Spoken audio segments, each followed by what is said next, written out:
Indian national moment ఈ వీడియోలో మనం చూద్దాం. మనం మెయిన్గా ఫస్ట్ అసలు నేషనలిజం ఎలా గ్రోత్ అయింది, ఫ్యాక్టర్స్ ఏంటో చూద్దాం. First political unity.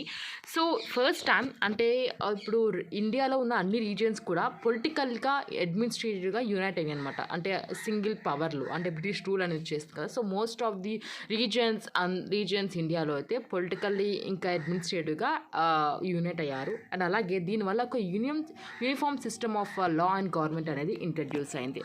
నెక్స్ట్ ఈ కమ్యూనికేషన్ ఇంకా ట్రాన్స్పోర్ట్ కూడా డెవలప్ అయింది. అంటే రైల్వేస్, టెలిగ్రాఫ్స్, ఇంకా పోస్టల్ సర్వీసెస్, రోడ్స్ కన్స్ట్రక్ట్ చేయడం, కెనాల్స్ ఫెసిలిటేటెడ్ ఇవన్నీ ఉండడం వల్ల ఇది పీపుల్ అమాంగ్ కమ్యూనికేషన్ అనేది స్ట్రాంగ్ అయింది. అండ్ ఈవెన్ ఇండియన్స్ అంటే ఇప్పుడు ఇండియన్స్కి ఒకళ్ళనొకళ్ళు దగ్గరికి అయితే చేశారనమాట. ఈ ఫెసిలిటీస్ అన్ని ప్రొవైడ్ చేసి ఈవెన్ మనకి ఈ నేషనల్ మూమెంట్ని ఆర్గనైజ్ చేయడంలో ఇవన్నీ ఉపయోగపడ్డాయి. నెక్స్ట్ మనకి ఈ ఇంగ్లీష్ ఎడ్యుకేషన్ అలాగే ఇంగ్లీష్ లాంగ్వేజ్ ఇంకా western education. So English language అనేది చాలా ఇంపార్టెంట్ రోల్ అనేది ప్లేస్ చేసింది. సో ఈ ఇండియన్స్ ఎవరైతే ఉన్నారో ఎడ్యుకేట్ అయ్యారు కదా, ఇంగ్లీష్ ఎడ్యుకేటెడ్ ఇండియన్స్ ఎవరైతే ఉన్నారో వాళ్ళు ఈ నేషనల్ మూవ్మెంట్ అనేది లీడ్ చేశారు. మెయిన్గా ఈ ఇండియన్ నేషనలిజం అనేది డెవలప్ చేసి ఆర్గనైజ్ కూడా చేశారు. వెస్టర్న్ ఎడ్యుకేషన్ ఏమైందంటే మనకి లిబర్టీ, ఈక్వాలిటీ, ఫ్రీడమ్ ఇంకా నేషనలిజం కాన్సెప్ట్స్ ఏమైతే ఉన్నాయో అవన్నీ మనకి ఒక నేషనలిజంకి సీడ్గా ఉపయోగపడాయి. సో ఇదంతా లిబర్టీ, ఈక్వాలిటీ, ఫ్రీడమ్, నేషనలిజం అంటే మనకి ఫ్రెంచ్ రివల్యూషన్ దగ్గర నుంచి వచ్చింది. Next role of press.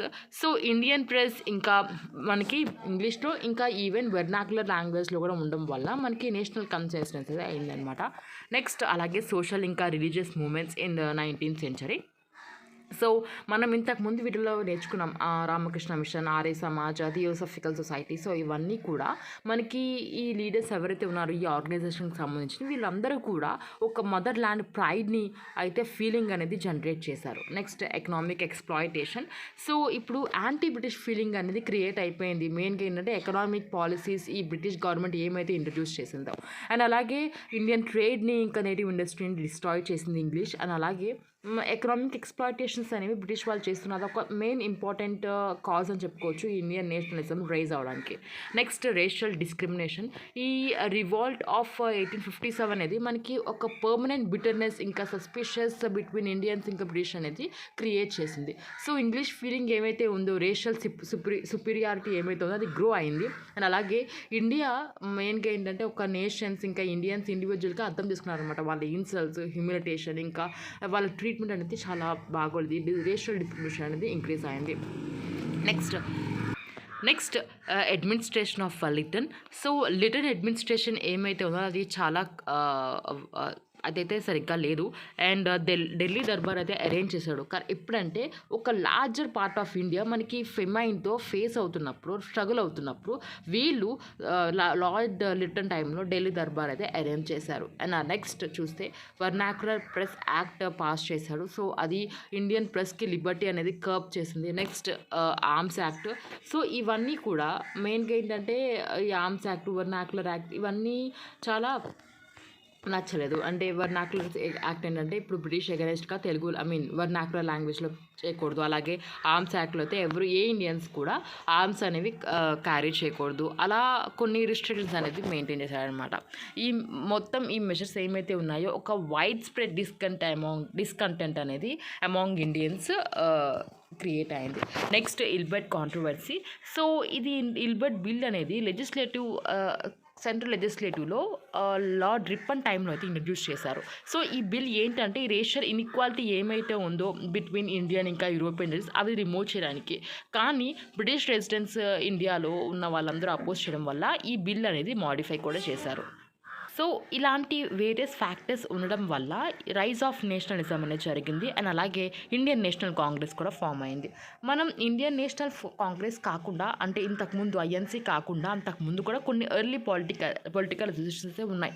ఒకటి 1851లో బెంగాల్ బ్రిటిష్ ఇండియన్ అసోసియేషన్, అలాగే 1852లో దాదాబాయి నౌరోజీ స్టార్ట్ చేసిన బాంబే అసోసియేషన్, అలాగే ఈస్ట్ ఇండియా అసోసియేషన్ లండన్లో ఉంది, మద్రాస్ నేటివ్ అసోసియేషన్, అలాగే పూనా సార్వజనిక సభ 1870లో, అలాగే మద్రాస్ మహాజన సభ 1885. నెక్స్ట్ ఇవన్నీ కొన్ని ఎర్లీ పొలిటికల్ అసోసియేషన్స్ కూడా ఉన్నాయి.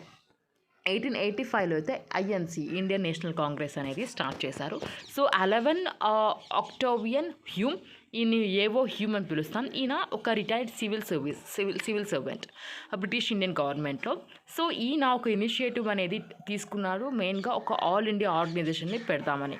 అలాగే ఇండియన్ నేషనల్ కాంగ్రెస్ని ఫౌండ్ చేశాడు. ఫస్ట్ సెషన్ వచ్చేసి మనకి బాంబేలో జరిగింది 1885లో.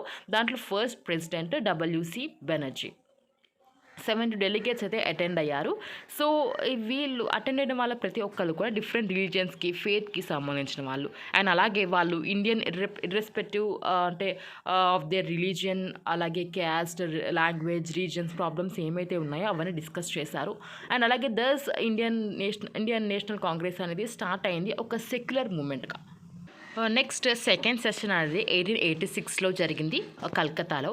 నెక్స్ట్ థర్డ్ సెషన్ ఏమో మద్రాస్లో 1887లో. నెక్స్ట్ మనకి ఇండియన్ నేషనల్ మూవ్మెంట్ అనేవి మనకి 3 ఫేజెస్లో మనం నేర్చుకుంటాం అనమాట. ఫస్ట్ మోడరేట్ నేషనలిజం, అది 1885 నుంచి 1905 వరకు. నెక్స్ట్ అలాగే వీళ్ళు కాంగ్రెస్లో ఎవరైతే ఉన్నారో వాళ్ళు ఈ బ్రిటిష్ క్రౌన్కి లాయల్గా ఉన్నారు. నెక్స్ట్ ఫేజ్ వచ్చేసి మనకి 1906 నుంచి 1916 వరకు.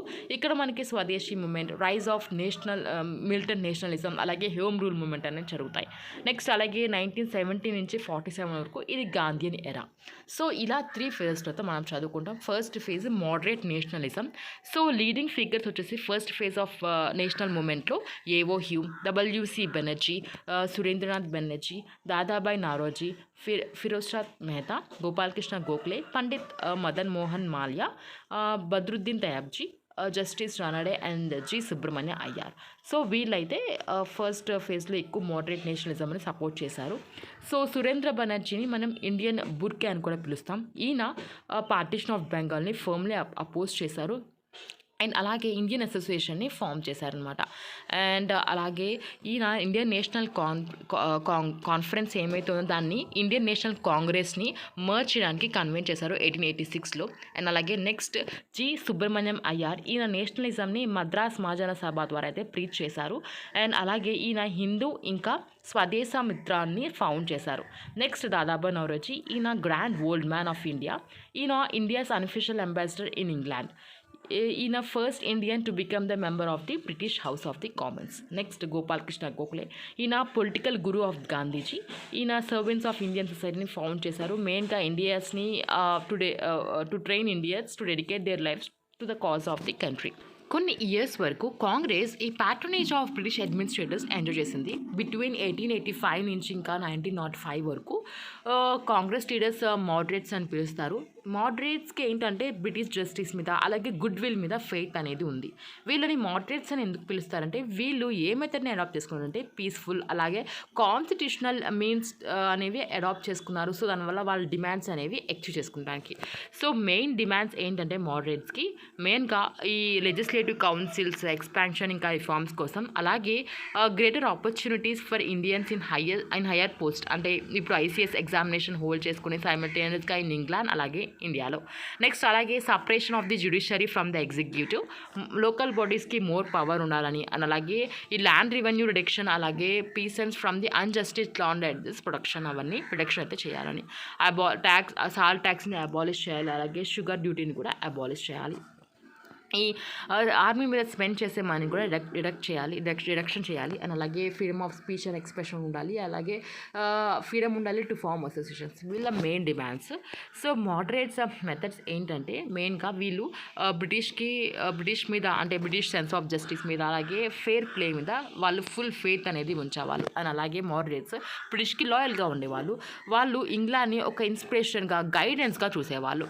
మోడరేట్స్ మెయిన్గా ఈ పిటిషన్స్, రిజల్యూషన్స్, మీటింగ్, లీఫ్లెట్స్, ఇంకా పాంప్లెట్స్, మెమరాండమ్, ఇంకా డెలిగేషన్స్ ఇవన్నీ యూజ్ చేసేవాళ్ళు వాళ్ళ డిమాండ్స్ ప్రజెంట్ చేయడానికి. అండ్ అలాగే వాళ్ళు పొలిటికల్ యాక్టివిటీస్ని కన్ఫైన్ చేసేవాళ్ళు to the educated classes only. And అలాగే వీళ్ళు పొలిటికల్ రైట్స్ని, ఇంకా సెల్ఫ్ గవర్నమెంట్ని స్టేజ్ బై స్టేజ్ అటెండ్ చేయడానికి ఎయిమ్ అనేది చూపించేవాళ్ళు.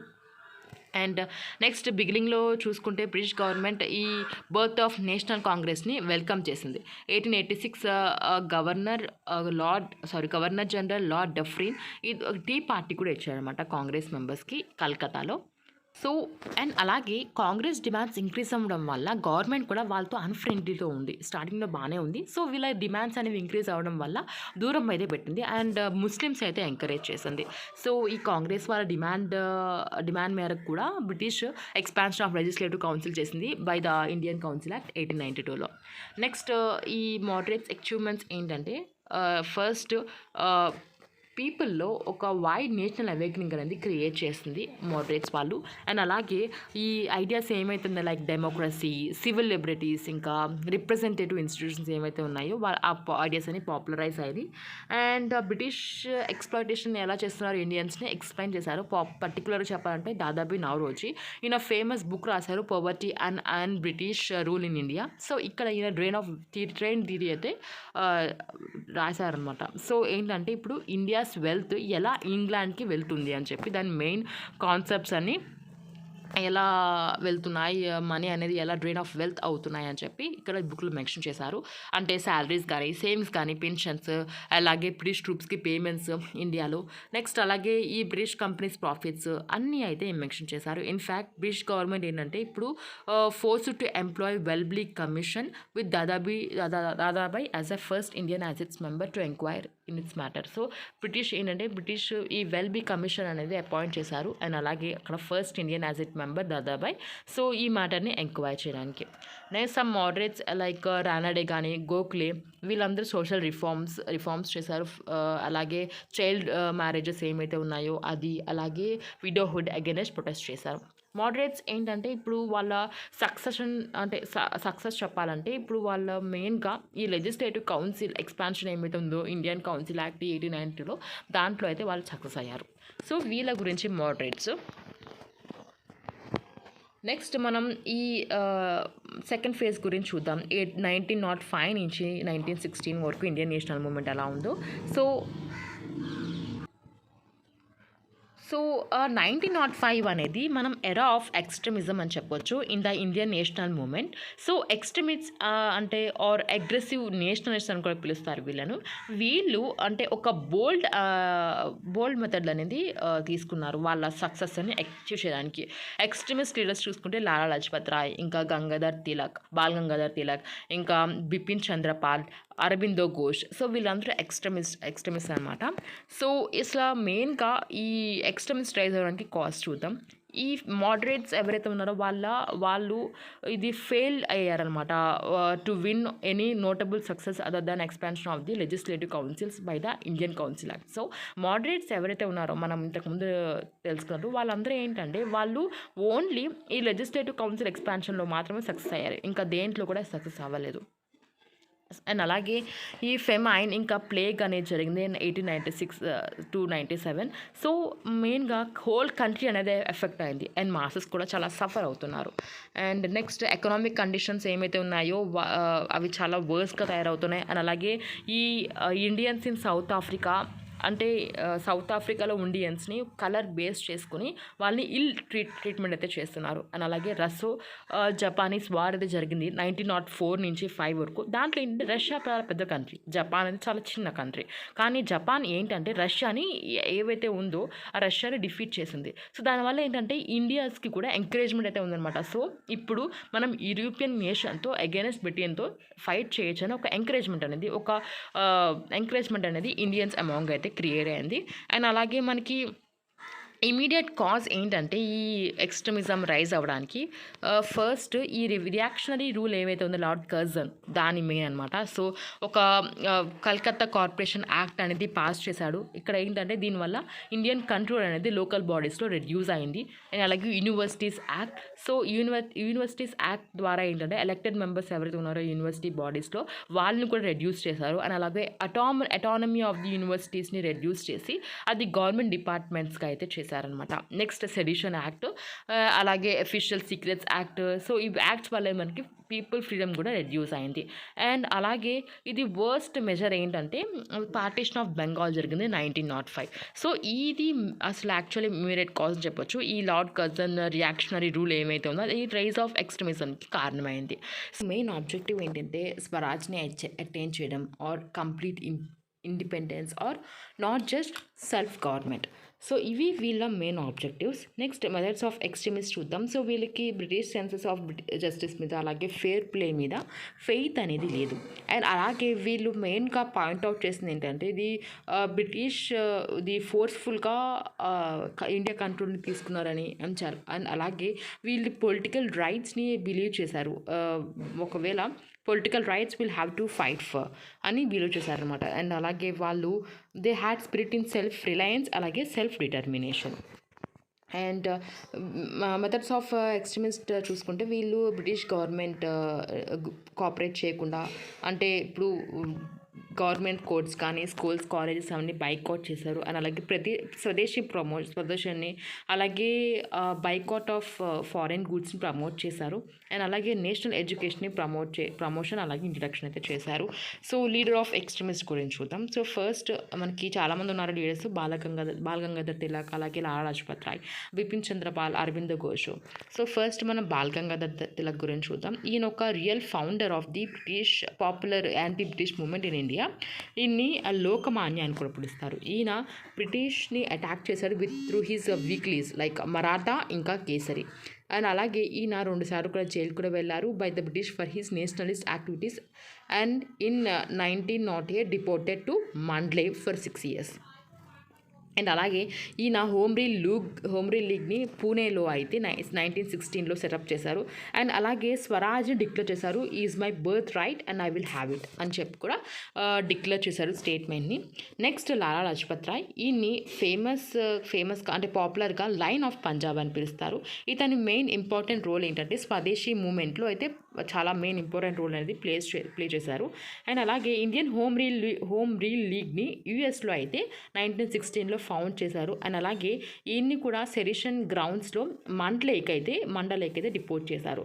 అండ్ అలాగే ఈయన ఫ్యాటల్ ఇంజరీస్ని రిసీవ్ చేశారు while leading the procession against the Simon commission. And అలాగే అక్కడ చనిపోయారు అన్నమాట. సైమన్ కమిషన్ మనం ఫర్దర్ మాట్లాడుకుంటాం. సో సైమన్ కమిషన్ జరిగినప్పుడు ఈయనకి ఇంజరీస్ అయ్యి చనిపోతాడు అదే ప్రొటెస్ట్ చేస్తున్నప్పుడు అగైనెస్ట్. నెక్స్ట్ బిపిన్ చంద్రపాల్. ఈయన తన కెరీర్ని మోడరేట్గా స్టార్ట్ చేశారు కానీ ఎక్స్ట్రీమిస్ట్గా అయితే టర్న్ అయ్యాడు. అండ్ అలాగే ఈయన స్వదేశీ మూమెంట్లో కూడా చాలా ఇంపార్టెంట్ రోల్ అనేది ప్లేస్ చేశారు. అండ్ అలాగే ఈయన నేషనలిజంని ప్రీచ్ చేశారు. అండ్ అలాగే ఈయన పవర్ఫుల్ స్పీచ్తో రైటింగ్స్తో ఈ నేషనలిజం అనేది ప్రీచ్ చేసేవాళ్ళు అనమాట. నెక్స్ట్ అరబిందో ఘోష్. ఈయన అనదర్ ఎక్స్ట్రీమిస్ట్ లీడర్. ఈయన స్వదేశీ మూమెంట్లో యాక్టివ్గా పార్టిసిపేట్ చేశారు.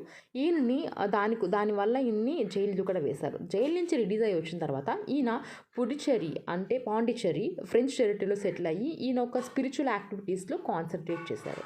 Next partition of the Bengal ఇంకా rise of extremism. So partition of Bengal అనేది 1905లో జరిగింది. ఇది ఒక ఎక్స్ట్రీమిజంకి ఒక స్పార్క్ అనమాట ఇండియన్ నేషనల్ మూమెంట్కి. నెక్స్ట్ కర్జన్ రియల్ మోటివ్స్ ఏంటంటే ఇప్పుడు ఈ బెంగాల్ నేషనలిజంని స్ట్రెంథనింగ్ ఏమైతే ఉందో దాన్ని ఏమైతే గ్రో అవుతుందో దాన్ని బ్రేక్ చేయాలని. అలాగే Bengal was a base of the Indian nationalism. Next అలాగే హిందూస్ ఇంకా ముస్లిమ్స్ని డివైడ్ చేద్దామని బెంగాల్లో ఉన్న వాళ్ళని. నెక్స్ట్ అలాగే ఒక enormous power of the British గవర్నమెంట్ని చూపించడానికి in doing what ever it like. So British government ఒక ఎనార్మస్ పవర్ ఏవైతే ఉందో అంటే బ్రిటిష్ గవర్నమెంట్ ఏమైనా చేయొచ్చు అని చెప్పి చూపించడానికి కూడా. సో ఈ 3 రీజన్స్ వల్ల కర్జన్ రియల్ మోటివ్ అనమాట ఇది బెంగాల్ పార్టిషన్కి. సేమ్ డే పార్టిషన్ ఎఫెక్ట్లో వచ్చినప్పుడు ద పీపుల్ ఆఫ్ బెంగాల్ ఈ ప్రొటెస్ట్ మీటింగ్స్ కానీ అండ్ అలాగే ఒక డే ఆఫ్ మౌరింగ్ కొన్ని అబ్జర్వ్ చేశారు. అండ్ నెక్స్ట్ అలాగే ఒక whole political life of the Bengal అనేది అండర్వెంట్ చేంజ్కి అయితే వెళ్ళిపోయింది. అలాగే గాంధీ ఒక రియల్ అవేకనింగ్ ఇన్ ఇండియా రాశారు. ఇది only after the partition of the Bengal. So anti participation movements అనేవి జరిగినాయి. అవి culminated into swadeshi movement. And అలాగే ఇది పార్ట్స్ ఆఫ్ ఇండియా కూడా స్ప్రెడ్ అయింది అనమాట. అండ్ అలాగే నేషనలిస్ట్ ఎవరైతే ఉన్నారో లైక్ దాదాపు నోరోజీ. సో వీళ్ళందరూ ఇంకా స్వరాజ్ గురించి మాట్లాడడం స్టార్ట్ చేశారు. And which was not a moderate demand. అంటే తదాబి నాలెడ్జ్ మోడరేట్ కానీ అది మోడరేట్ డిమాండ్ కాదు. అయినా సరే వీళ్ళు స్వరాజ్ గురించి మాట్లాడడం స్టార్ట్ చేశారు కలకత్తా సెషన్లో ఆఫ్ కాంగ్రెస్ 1906లో. అండ్ అలాగే వాళ్ళు రిజల్యూషన్స్ లైక్ బైకాట్ ఇంకా స్వదేశీ అట్లాంటివి అడాప్ట్ చేసుకున్నారు. ద మోడరేట్ కాంగ్రెస్ మన్ ఎవరైతే ఉన్నారో వాళ్ళు చాలా అన్హ్యాపీగా ఉన్నారన్నమాట. వాళ్ళు ఈ దీనికి హ్యాపీ అయితే లేరు. అండ్ అలాగే వాళ్ళు they wanted Swaraj to be achieved through constitutional methods. So moderates ఎవరైతే ఉన్న వాళ్ళు ఏంటంటే స్వరాజ్ని ఈ కాన్స్టిట్యూషనల్ మెథడ్స్లో అచీవ్ చేయాలని చెప్పి వీళ్ళ అభిప్రాయం అనమాట. సో డిఫరెన్స్ ఏమైతే ఉందో ఆ డిఫరెన్స్ వల్ల ఎక్స్ట్రీమిస్ట్ అలాగే మోడరేట్స్ డివైడ్ అయిపోయారు. సో సూరత్ సెషన్లో దాన్ని సూరత్ స్ప్లిట్ అని కూడా పిలుస్తాం మనం. 1907లో జరిగింది. సో కాంగ్రెస్లో ఉన్న వాళ్ళే ఎక్స్ట్రీమిస్టు ఇంకా మోడరేట్స్ వల్ల భేదాలు తేడా వచ్చేసి భేదాలు తేడా వచ్చేసి వాళ్ళు స్ప్లిట్ అయిపోయారు. సో అదే సూరత్ స్ప్లిట్, అది సూరత్ సెషన్లో జరిగింది కాబట్టి దాన్ని సూరత్ స్ప్లిట్ అని పిలుస్తారు అనమాట. సో ఎవరైతే ఉన్నారో వాళ్ళు కాంగ్రెస్ నుంచి బయటకు వచ్చేసారు. వాళ్ళని లీడ్ చేసిందేమో తిలక్ ఇంకా మిగతా వాళ్ళు. నెక్స్ట్ స్వదేశీ మూమెంట్ అంటే మెయిన్గా ఈ బైకాట్ ఆఫ్ గవర్నమెంట్ సర్వీసెస్ కానీ కోర్ట్స్, స్కూల్స్, కాలేజెస్ ఇంకా ఫారిన్ గుడ్స్ ఎవరైతే ఉన్నాయో అవి యూజ్ చేయకుండా ఉండడం అండ్ అది బాయ్కాట్ చేయడం, అలాగే స్వదేశీ గుడ్స్ ప్రమోట్ చేయడం, నేషనల్ ఎడ్యుకేషన్ ప్రమోట్ చేయడం through establishment of national schools and colleges. And అలాగే ఇది బోత్ పొలిటికల్ ఇంకా ఎకనామిక్ మూవ్మెంట్. స్వదేశీ మూవ్మెంట్ అనేది గ్రేట్ సక్సెస్ అనే చెప్పొచ్చు. బెంగాల్లో ఈవెన్ ల్యాండ్ లార్డ్స్ కూడా ఈ మూవ్మెంట్కి జాయిన్ అయ్యారు. అండ్ అలాగే ఉమెన్ స్టూడెంట్స్ కూడా ఈ పికెటింగ్లో అయితే పార్టిసిపేట్ చేశారు. నెక్స్ట్ అలాగే స్టూడెంట్స్ ఈ ఫారిన్ పేపర్తో తయారు చేసిన బుక్స్ని యూజ్ చేయడం కూడా రిఫ్యూజ్ చేశారు. అండ్ అలాగే గవర్నమెంట్ ఈ సెవరల్ మెషర్స్ అనేవి అడాప్ట్ చేసుకుంది, టఫ్ మెషర్స్ అనేవి అడాప్ట్ చేసుకుంది. అండ్ సెవరల్ యాక్ట్స్ కూడా పాస్ చేసింది ఈ మూమెంట్స్ని క్రష్ చేయడానికి. స్వదేశీ వాలంటీర్స్ ఎవరైతే ఉన్నారో వాళ్ళని చాలా బ్యాడ్గా అయితే బీట్ చేశారు. అండ్ అలాగే the cry of Bande Mataram was forbidden. And schools ఇంకా కాలేజెస్ వార్న్ చేశారు not to allow their students to take part in the movements or else వాళ్ళ ఎయిడ్ అనేది స్టాప్ చేస్తామని, వాళ్ళని ఈ మూమెంట్స్లో పార్టిసిపేట్ చేయొద్దని చెప్పి వార్న్ కూడా చేశారు స్కూల్స్ అండ్ కాలేజెస్ని. సో ఒకవేళ అలా చేయకపోతే వాళ్ళని ఈ ఎయిడ్ అయితే ఉందో వాళ్ళైతే స్టాప్ చేస్తామని కూడా బెదిరించారు అనమాట. సో కొంతమంది ఇండియన్ గవర్నమెంట్ ఎంప్లాయీస్ వాళ్ళ జాబ్స్ అనేవి లాస్ట్ అయ్యారు. ఈవెన్ ఎక్స్ట్రీమిస్ట్ లీడర్స్ ఎవరైతే ఉన్నారో లైక్ బాల్ గంగాధర్ తిలక్, లాలా లజపత్ రాయ్, బిపిన్ చంద్రపాల్, అరవింద్ ఘోష్, సో వీళ్ళందరినీ ఇంప్రెజెంట్ చేసి డిపార్ట్ కూడా చేశారు. సో అచీవ్మెంట్స్ ఆఫ్ ఎక్స్ట్రీమిస్ట్ చూసుకుంటే మనకి ఈ ఫస్ట్ డిమాండ్ ఏమైతే ఉందో స్వరాజ్ అనేది ఒక బర్త్ మ్యాటర్గా అది పాపులర్ అయింది. అండ్ అలాగే వాళ్ళు మాసెస్ని ఈ ఫ్రీడమ్ స్ట్రగుల్లో ఇన్వాల్వ్ చేశారు. అండ్ అలాగే ఫస్ట్ ఆల్ ఇండియా పొలిటికల్ మూమెంట్ని ఆర్గనైజ్ చేశారు వయా ఎగ్జాంపుల్ మనకి స్వదేశీ మూమెంట్ లాగా. నెక్స్ట్ మనకి దీని తర్వాత 1907లో ముస్లిం లీగ్ ఫార్మేషన్ అనేది జరిగింది. 1906లో ముస్లిం డెలిగేట్స్ ఆల్ ఓవర్ ఇండియాలో ఢాకాలో అయితే మీట్ అయ్యి for the national education conference అని. సో వాళ్ళు ఈ ఒకేషన్ని అడ్వాంటేజ్ తీసుకుని నవాబ్ సలీముల్లా ఆఫ్ ఢాకా ఈ సెట్టింగ్ ఆఫ్ ఆర్గనైజేషన్ అనేది ప్రపోజ్ చేశారు ముస్లిం ఇంట్రెస్ట్ని బేస్ చేసుకొని. సో ప్రపోజల్ అనేది యాక్సెప్ట్ అయింది. ఆల్ ఇండియా ముస్లిం లీగ్ ఫైనల్గా సెటప్ అయింది December 30, 1906లో. సో ఇండియన్ నేషనల్ కాంగ్రెస్ లాగానే వాళ్ళు యాన్యువల్ సెషన్స్ అనేవి కండక్ట్ చేస్తున్నారు. అండ్ అలాగే బ్రిటిష్ గవర్నమెంట్ ముందు వాళ్ళ డిమాండ్స్ అనేది పెట్టేవాళ్ళు అనమాట. ఇనిషియల్గా ఈ బ్రిటిష్ కూడా వీళ్ళని సపోర్ట్ చేసింది. ద ఫస్ట్ అచీవ్మెంట్ ఏంటంటే was the separate electorates of the Muslims in Minto Morley reforms.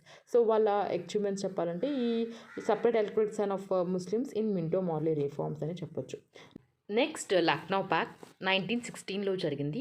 So ఇక్కడ ఈ లక్నో ప్యాక్ట్ అని ఎందుకంటారంటే కాంగ్రెస్ సెషన్లో లక్నో జరిగింది. సో మనకి 2 మేజర్ ఈవెంట్స్ అనేవి జరిగినాయి. ఒకటి కాంగ్రెస్ డివైడ్ అయిపోయింది కదా, ఎక్స్ట్రీమిస్ట్ ఇంకా మోడరేట్స్ లాగా. సో వాళ్ళిద్దరూ అయితే యునైట్ అయ్యారు. సో ఇప్పుడు డివైడెడ్ కాంగ్రెస్ ఏమైతే ఉందో అది యునైట్ అయింది. అండ్ అలాగే ఒక అండర్స్టాండింగ్ అయితే వచ్చింది, ఒక joint action against the British was reached between Congress ఇంకా ముస్లిం లీగ్. సో దానివల్ల మనం కాంగ్రెస్ ప్యాక్ట్ అని అంటాం. సో లక్నో ప్యాక్ట్ అని అంటాం. సో లక్నో ప్యాక్ట్ సైన్ చేశారు బై కాంగ్రెస్ ఇంకా ముస్లిం లీగ్. సో ఇలా సైన్ చేయడం వల్ల హిందూ ముస్లిం యూనిటీ అయితే ఒక ఇంపార్టెంట్ స్టెప్ అనేది తీసుకున్నారన్నమాట 1916లో. నెక్స్ట్ హోమ్ రూల్ మూవ్మెంట్ అనేది జరిగింది అదే ఇయర్లో. సో అది ఎస్టాబ్లిష్ చేసింది ball Gangadhar Tilak at Poona in April 16. And అలాగే యానీ బెసెంట్ ఏమో మద్రాస్లో స్టార్ట్ చేశారు in September 1916. So first start చేసింది బాలగంగాధర తిలక్ పూనాలో. నెక్స్ట్ అదే ఇయర్లో సెప్టెంబర్ మంత్లో అయితే యానీ బెసెంట్ మద్రాస్లో అయితే స్టార్ట్ చేశారు. మెయిన్ ఎయిమ్ ఏంటంటే ఈ మూమెంట్కి self government for India with in British ఎంపైర్లో. నెక్స్ట్ ఇది freedom was a natural right of all nations believe చేస్తుంది ఈ మూమెంట్ ఏమైతే ఉందో. అండ్ అలాగే more over the leaders of the home movement through India resources were not being used for her needs. Next అలాగే ఈ 2 leagues ఏమైతే ఉన్నాయో cooperate చేసుకున్నారు with each other as well as with the Congress and Muslim league in putting demand for home rule. And Tilak movement మెయిన్గా ఏంటంటే ఇక్కడ మనకి Maharashtra concentrate చేశారు. నెక్స్ట్ అలాగే యానీ బెసెంట్ మూమెంట్ అయితే మనకి రెస్ట్ ఆఫ్ ది కంట్రీ అయితే కవర్ చేశారనమాట. హోమ్ రూల్ మూమెంట్ అనేది ఒక new life in the national movement అయితే తీసుకొచ్చారు. నెక్స్ట్ ఇదొక స్వదేశీకి రివైవల్ అనమాట. Even large number of movements కూడా జాయిన్ అయ్యారు. నెక్స్ట్ 1817లో మనకి Montagu the secretary of state in England ఒక prime minister England on British government policy towards future political reforms in India అయితే డిక్లరేషన్ అయితే చేశారు. సో దానివల్ల ఏంటంటే ఈయన ప్రామిస్ చేశాడు gradual development of the self governing institutions అనేది ఉంటారు ఇన్ ఇండియాలో అని చెప్పి. అండ్ అలాగే ఆగస్ట్ డిక్లరేషన్స్ అనేది లీడ్ అయిందనమాట the end of the home rule మూమెంట్కి. నెక్స్ట్ రివల్యూషనరీ మూమెంట్ మనకి first half of the 20th సెంచరీలో రివల్యూషనరీ గ్రూప్స్ మనకి బెంగాల్, మహారాష్ట్ర, పంజాబ్, మద్రాస్లో అయితే గ్రో అయినాయి. ద రివల్యూషనరీస్ ఈ మెథడ్స్ ఏమైతే ఉన్నాయో బోత్ మోడరేట్స్ ఇంకా ఎక్స్ట్రీమిస్ట్ మెథడ్స్ ఏమైతే ఉన్నాయో వాళ్ళు సాటిస్ఫైడ్ అయితే లేరు. దానివల్ల వీళ్ళు మెనీ సీక్రెట్ ఆర్గనైజేషన్స్ అయితే స్టార్ట్అప్ చేశారనమాట. సో బెంగాల్లో చూసుకుంటే అనుశీలన్ సమితి ఇంకా జుగాంతర్ ఎస్టాబ్లిష్ చేశారు. మహారాష్ట్రలో సవార్కర్ బ్రదర్స్ అభినవ్ భారత్ సెటప్ చేశారు. మద్రాస్ ప్రెసిడెన్సీలో భారత మాత అసోసియేషన్స్ అనేవి స్టార్ట్ చేశారు by Neelakantha Brahmachari. Next Punjab Ajit Singh ఒక సీక్రెట్ సొసైటీ అనేది సెటప్ చేశారు to spread a revolutionary ideas among the youth. లండన్లో అట్ ఇండియన్ హౌస్లో శ్యామ్జీ కృష్ణ వర్మ ఇండియన్స్ నేషనల్స్ని గ్యాదర్ చేశారు like Madan Lal Dhingra, Savarkar, VVS Iyer, TSS Rajan వీళ్ళందరినీ గ్యాదర్ చేశారనమాట ఇండియన్ హౌస్లో లండన్లో. నెక్స్ట్ లాలా హర్దయాల్ గర్దర్ పార్టీ అనేది యూఎస్ఏలో అయితే స్టార్ట్ చేశారు. మెయిన్గా రివల్యూషనరీ యాక్టివిటీస్ని అవుట్ సైడ్ ఇండియాలో ఆర్గనైజ్ చేశారనమాట. Next third phase of Indian national movement వచ్చేసి మనకి గాంధీయన్ ఎరా అని కూడా పిలుస్తాం. మనకి థర్డ్ అండ్ ఫైనల్ ఫేజ్ వచ్చేసి ఇండియన్ నేషనల్ మూమెంట్ మనకి గాంధీ ఎరా అని పిలుస్తాం. సో ఈ పీరియడ్లోనే మహాత్మా గాంధీ ఒక లీడర్ ఆఫ్ నేషనల్ మూమెంట్గా ఎమర్జ్ అవుతారు. అండ్ నెక్స్ట్ తన ప్రిన్సిపల్స్ ఏమైతే ఉన్నా లైక్ నాన్ వైలెన్స్ ఇంకా సత్యాగ్రహ అనేది మెయిన్గా ఈ బ్రిటిష్ గవర్నమెంట్ అగెనిస్ట్ ఎంప్లాయ్ చేశారనమాట. గాంధీ నేషనల్ మూమెంట్ని ఒక మాస్ మూమెంట్గా చేశారు. మోహన్ దాస్ కరమ్చంద్ గాంధీ ఈయన పోర్బందర్ గుజరాత్లో జన్మించారు 1869లో. ఆయన లా ఇంగ్లాండ్లో చదివారు. అండ్ అలాగే 1891లో ఈయన ఇండియాకి అయితే వచ్చారనమాట. అండ్ అలాగే నెక్స్ట్ ఈయన 1893లో మళ్ళీ ఈయన సౌత్ ఆఫ్రికాకు వెళ్తారు. అండ్ అలాగే అక్కడ ఈయన తను స్ట్రగుల్ అగెనిస్ట్ అపార్థైడ్లో అయితే ఇన్వాల్వ్ అవుతారు. సో అపార్థైడ్ అంటే ఏంటంటే racial discrimination against blocks for 20 years వరకు అక్కడ ఈయన ఆ స్ట్రగల్లో ఇన్వాల్వ్ అవుతారు. ఫైనల్లీ 1915లో ఈయన ఇండియాకి తిరిగి వస్తారనమాట. సో అక్కడ నుంచి ఈయన ఇండియన్ నేషనల్ మూమెంట్లో ఇన్వాల్వ్ అవుతారు ఫుల్గా. మహాత్మా గాంధీ తన ఎక్స్పెరిమెంట్స్ సత్యాగ్రహతో స్టార్ట్ చేశారన్నమాట against oppressive European indigo planters at Champaran in Bihar 1917లో. నెక్స్ట్ ఇయర్ ఈయన కేద సత్యాగ్రహ లాంచ్ చేస్తారు గుజరాత్లో. మెయిన్గా ఏంటంటే పీసన్స్ ఎవరైతే ఉన్నారో వాళ్ళ ల్యాండ్ ట్యాక్స్ పే చేయకుండా ఉంటారనమాట, ఎందుకంటే క్రాప్ అనేది ఫెయిల్యూర్ అవుతుంది. సో ఆ పీసన్స్కి సపోర్ట్గా అయితే ఈయన కేద సత్యాగ్రహ లాంచ్ చేస్తారు. నెక్స్ట్ ఈ స్ట్రగుల్లో ఈ కేద సత్యాగ్రహలో Sardar Vallabhbhai Patel one of the trusted followers of గాంధీగా ఎమర్జ్ అవుతారు. నెక్స్ట్ 1918లో ఈయన అహ్మదాబాద్ మిల్ వర్కర్స్ కాజ్ ఏమైతే ఉందో వాళ్ళకి సపోర్ట్గా ఫాస్ట్ అంటూ డెత్ అయితే అండర్టేక్ చేస్తారు. ఫైనల్గా మిల్ ఓనర్స్ వాళ్ళ డిమాండ్ ఆఫ్ వర్కర్స్ని అయితే యాక్సెప్ట్ చేస్తారు. నెక్స్ట్ మనం ది హోల్ చూసుకుంటే లోకల్ మూమెంట్స్ ఏమైతే ఉన్నాయో లైక్ చంపారణ్, కేతా, అహ్మదాబాద్ ఈ మూమెంట్స్ ఏమైతే ఉన్నాయో అవి మహాత్మా గాంధీని పీపుల్స్కి దగ్గరికి అయితే చేస్తుంది. Even grass root level problems ఏమైతే ఉన్నాయో అవన్నీ పీపుల్కి మహాత్మా గాంధీ క్లోజర్ అయితే చేస్తుందన్నమాట. నెక్స్ట్ అలాగే కాన్సిక్వెంట్లో ఈయన స్లోగా ఈయన ఒక లీడర్ ఆఫ్ ది మాసెస్కి అయితే ఎవాల్వ్ అవుతారు. నెక్స్ట్ 1919లో రౌలత్ యాక్ట్, 1917లో ఒక కమిషన్ అనేది సెటప్ చేస్తారు under the presidencyship of sir Sidney Rowlatt. ఈయన ఒక మిలిటెంట్ నేషనల్ యాక్టివిటీస్ చూడడానికి తీసుకొస్తారనమాట, కమిషన్ అనేది సెటప్ చేస్తారు. సో ఆ బేసిస్ ప్రకారం రౌలత్ యాక్ట్ అనేది పాస్ చేస్తారు 1919లో by the central legislative council. So ఈ యాక్ట్ ప్రకారం ఏంటంటే ఎవరిని సస్పిషన్ బేస్ చేసుకుని ఏ పర్సన్ అయినా అరెస్ట్ చేయొచ్చు, దానికి అపీల్ ఉండదు, పిటిషన్ ఉండదు. వాళ్ళ పిటిషన్ అంటే ఆ అరెస్ట్ అగైనెస్ట్ పిటిషన్ కూడా ఫైల్ చేయకూడదు అనమాట. సో ఈ యాక్ట్ని బ్లాక్ యాక్ట్ అని కూడా పిలుస్తారు. ఇది వైడ్గా అపోజ్ చేశారు. అండ్ అలాగే ఆల్ ఇండియా హార్టల్ అనేది ఆర్గనైజ్ చేశారు on 6 April 1919. All over India meetings కూడా కండక్ట్ చేశారనమాట. మహాత్మా గాంధీ ఢిల్లీ దగ్గర అయితే అరెస్ట్ చేశారు. 2 ప్రామినెంట్ లీడర్స్ ఎవరైతే ఉన్నారో పంజాబ్లో డాక్టర్ సత్యపాల్ ఇంకా డాక్టర్ సైఫుద్దీన్ కిచ్లు, వీళ్ళిద్దరిని కూడా అమృత్సర్లో అరెస్ట్ చేస్తారు. జలియన్ వాలాబాగ్ మసాకర్. సో ఈ మసాకర్ అనేది ఒక turning point in the history of India's freedom movement అని చెప్పొచ్చు. పంజాబ్లో ఈ రౌలత్ యాక్ట్ అగైనెస్ట్ సత్యాగ్రహాలు అనేవి జరుగుతున్నాయి. సో ఒక వైలెంట్ సిచ్యువేషన్ అనేది ఫేస్ చేస్తున్నారు. అప్పుడు పంజాబ్ గవర్నమెంట్ ఏంటంటే అడ్మినిస్ట్రేషన్ అనేది మిలిటరీ అథారిటీస్కి అనేది ఇస్తుంది అండర్ జనరల్ డయర్. అండ్ అలాగే ఈయన పబ్లిక్ మీటింగ్స్ అన్నీ బ్యాన్ చేశాడు అండ్ అలాగే పొలిటికల్ లీడర్స్ని డీటైన్ చేశారనమాట. సో 13 ఏప్రిల్ బైసాఖి డే, ఇది ఒక హార్వెస్ట్ ఫెస్టివల్. ఒక పబ్లిక్ మీటింగ్ అనేది ఆర్గనైజ్ చేశారు అట్ ది జలియన్ వాలాబాగ్ గార్డెన్లో. సో డయర్ ఏం చేశారంటే ఓపెన్ ఫైర్ అనేది చేశాడు క్రౌడ్లో, వార్నింగ్ ఏమి ఇవ్వకుండా. అండ్ అలాగే ఫైరింగ్ అనేది 10 to 15 minutes కంటిన్యూస్గా జరిగింది. అండ్ అలాగే అఫీషియల్ రిపోర్ట్స్ ప్రకారం 379 పీపుల్ చనిపోయారు అండ్ అలాగే 1137 అయితే గాయపడ్డారనమాట ఈ ఇన్సిడెంట్లో. సో ఇదొక nation wide protest against the massacre, అంటే నేషన్ వైడ్ ప్రొటెస్ట్ అనేది జరిగింది మసాకర్ అగైనెస్ట్. అండ్ అలాగే రవీంద్రనాథ్ ఠాగూర్ తన నైట్హుడ్ అయితే రినౌన్స్ చేశాడు యాజ్ ఎ ప్రొటెస్ట్. అండ్ అలాగే జలియన్ వాలాబాగ్ మసాకర్ అనేది ఒక tremendous impacts to the freedom struggle. Next Khilafat movement. So chief cause ఏంటంటే ఖిలాఫత్ మూమెంట్ అనేది టర్కీ అనేది ఫస్ట్ వరల్డ్ వార్లో డిఫీట్ అయిందనమాట. అండ్ అలాగే ఈ ట్రీటీ ఆఫ్ సర్వ్స్ ఏమైతే ఉన్నాయో అదొక హార్ష్ టర్మ్స్ అనేవి ఉన్నాయి. సో దానివల్ల ఏంటంటే ముస్లిమ్స్ ఒక గ్రేట్ ఇన్సల్ట్గా ఫీల్ అవుతారు. హోల్ మూమెంట్ అనేది ఇది ముస్లిం బిలీఫ్ మీద బేస్ చేసుకుని ఉంది. అంటే ఖలీఫా ఒక సుల్తాన్ ఆఫ్ కర్గా ఒక రిలీజియస్ హెడ్ ఆఫ్ ముస్లిమ్స్గా all over the world believe చేశారు ముస్లిమ్స్. సో ముస్లిమ్స్ అయితే అప్సెట్ అయ్యారు British attitude against Turkey and అలాగే ఖిలాఫత్ మూమెంట్ అనేది స్టార్ట్ చేశారు అన్నమాట. సో మౌలానా అబ్దుల్ కలాం ఆజాద్, అలాగే ఎంఏ అన్సారీ, సైఫుద్దీన్ కిచ్లు అండ్ నగాల ఆలీ బ్రదర్స్, సో వీళ్ళందరూ ప్రామినెంట్ లీడర్స్ ఈ మూమెంట్కి.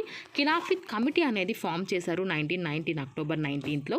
అండ్ హోల్ మూమెంట్ అనేది ఖిలాఫత్ డే అనేది అబ్జర్వ్ చేశారు ఆ డేగా. నెక్స్ట్ అలాగే 23rd నవంబర్ ఒక జాయింట్ కాన్ఫరెన్స్ అనేది జరిగింది బిట్వీన్ ఆఫ్ హిందూస్ ఇంకా ముస్లిమ్స్. సో వీళ్ళు ఒక మహాత్మా గాంధీ చైర్మన్షిప్లో అయితే కండక్ట్ చేశారు ఈ కాన్ఫరెన్స్ అనేది. మహాత్మా గాంధీ పర్టికులర్గా ఈ హిందూస్ ఇంకా ముస్లిమ్స్ ఒక టుగెదర్ తీసుకురావడానికి ఒక దగ్గరికి తీసుకొచ్చి అండ్ అలాగే కంట్రీస్ ఇండిపెండెన్స్ని ఎక్స్ చేయడానికి ఈయన పర్టికులర్గా ఇంట్రెస్ట్ చూపించేవాళ్ళు. సబ్సిక్వెంట్గా ఖిలాఫత్ మూమెంట్ అనేది నాన్ కోఆపరేషన్ మూమెంట్ మర్జ్ చేసి అయితే లాంచ్ చేశారు బై మహాత్మా గాంధీ 1920లో. నాన్ కోఆపరేషన్ మూమెంట్ ఏంటంటే 1920 నుంచి 22 వరకు జరిగింది. ఇది మెయిన్గా ఏంటంటే మహాత్మా గాంధీ అనౌన్స్ చేశాడు his plan to being non-cooperation with the government as a sequel to the Rowlatt Act, Jallianwala-Bagh massacre and the Khilafat movement. So ఈయన ఏంటంటే రౌలత్ యాక్ట్, జలియన్వాలా-బాగ్ మసాకర్ ఇంకా ఖిలాఫత్ మూమెంట్ ఏమైతే ఉందో అవంతా అంతా అగైనెస్ట్గా నాన్ కోఆపరేషన్ అయితే లాంచ్ చేశారనమాట. So Indian national Congress at Nagpur సెషన్లో అయితే దీన్ని అప్రూవల్ చేశారు. ప్రోగ్రామ్స్ చూసుకుంటే మనకి ఈ టైటిల్స్ ఏమైతే ఉన్నాయో టైటిల్స్ ఇంకా హానరీ పొజిషన్స్ ఏమైతే ఉన్నాయో అవన్నీ సరెండర్ చేశారు. అండ్ అలాగే లోకల్ బాడీస్ నుంచి మెంబర్షిప్ అనేది రిజిగ్నేషన్ చేశారు. ఎలక్షన్స్ అనేవి బాయ్కాట్ చేశారు held under the provisions of the 1919 act. Next అలాగే గవర్నమెంట్ ఫంక్షన్స్ బైకాట్ చేశారు. కోర్ట్స్, ఇంకా గవర్నమెంట్ స్కూల్స్, ఇంకా కాలేజెస్ బైకాట్. అలాగే ఫారెన్ గుడ్స్ బైకాట్ చేయడం, ఇంకా ఒక నేషనల్ స్కూల్స్, ఇంకా కాలేజెస్, ఇంకా ప్రైవేట్ పంచాయత్ కోర్ట్స్ అనేవి ఎస్టాబ్లిష్ చేశారు. మెయిన్గా స్వదేశీ గూడ్స్ ఇంకా దీని అయితే పాపులరైజ్ చేశారనమాట. ఈ మూమెంట్ అనేది మహాత్మా గాంధీ సో ఈ మూమెంట్ అనేది మనకి మహాత్మా గాంధీ తన టైటిల్ని రినౌన్స్ చేయడంలో స్టార్ట్ చేశారు. సో బ్రిటిష్ వాళ్ళు ఇచ్చిన టైటిల్ ఏమైతే ఉందో దాన్ని రినౌన్స్ చేస్తారనమాట. సో మిగతా లీడర్స్ ఇన్ఫ్లుయెన్స్ అయ్యి వాళ్ళ హానరీ పోస్ట్ని ఇంకా టైటిల్స్ కూడా సరెండర్ చేశారు. స్టూడెంట్స్ గవర్నమెంట్ ఎడ్యుకేషన్ ఇన్స్టిట్యూట్స్ నుంచి బయటకు వచ్చేసి national schools like Kashi Vidyapeeth, అలాగే బిహారీ విద్యాపీఠ్, జామియా మిల్లా ఇస్మల్లా ఇవన్నీ సెటప్ చేశారు. All prominent leaders of the country వాళ్ళు లుక్రేటివ్ లీగల్ ప్రాక్టీస్ అనేది గివ్ అప్ చేశారు. అండ్ అలాగే లెజిస్లేటర్స్ అనే వాళ్ళందరినీ బైకౌట్ చేశారు. అండ్ కాంగ్రెస్లో ఉన్న లీడర్స్ ఎవరు ముందుకు రాదనమాట. ముందుకు వచ్చి ఎలక్షన్స్లో అయితే పార్టిసిపేట్ అయితే చేయలేదు. నెక్స్ట్ 1921లో ఒక మాస్ డెమోక్రేషన్స్ అయితే జరిగినాయి. Was against Prince of Wales during the tour of the India. The government restored to strong measures of the repression. So చాలా లీడర్స్ని అరెస్ట్ చేశారనమాట. అండ్ అలాగే కాంగ్రెస్ ఇంకా ఖిలాఫత్ మూమెంట్స్ కమిటీస్ ఏమైతే ఉన్నదో అది ఇల్లీగల్గా అయితే ప్రొక్లెయిమ్ చేశారు. సెవెరల్ ప్లేసెస్లో bonfires of the foreign clothes organise చేశారు. నెక్స్ట్ అలాగే ఆ మెసేజ్ ఆఫ్ స్వదేశీ స్ప్రెడ్ అనేది ప్రతి ఒక్కరికైతే మెసేజ్ స్ప్రెడ్ చేశారనమాట ఎవ్రీవేర్. నెక్స్ట్ అలాగే హౌస్ హోల్డ్స్ ఈ వేవింగ్ క్లోత్స్ అయితే చేయడం స్టార్ట్ చేశారనమాట చర్కాస్ హెల్ప్తో. నెక్స్ట్ అలాగే హోల్ మూమెంట్ అనేది మనకి కాల్డ్ ఆఫ్ అయిపోయింది ఆన్ ది 11th February 1922లో by the Gandhi following the Chauri Chaura incident in Gorakhpur district of UP. So ఒక యాంగ్రీ మాబ్ ఈ పోలీస్ స్టేషన్ అట్ చౌరీ అంటే యాంగ్రీ మాబ్ ఎవరైతే ఉన్నారో మొత్తం చాలా జనాలు వచ్చేసి ఈ పోలీస్ స్టేషన్ చౌరీ అయితే ఫైర్ అయితే సెట్ చేస్తారు. అలాగే 22 పోలీస్ మెన్ అయితే చనిపోతారనమాట.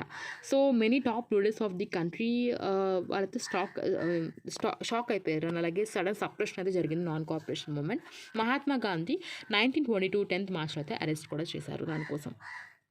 ఈ నాన్ కార్పొరేషన్ మూమెంట్ సిగ్నిఫికెన్స్ చూసుకుంటే ఒక రియల్ మాస్ మూమెంట్ అనేది జరిగింది. అండ్ అలాగే పర్టికులర్గా different sections of the Indian society like peasants, workers, students, teachers, women's ప్రతి ఒక్కరు ఇన్వాల్వ్ అయ్యారు.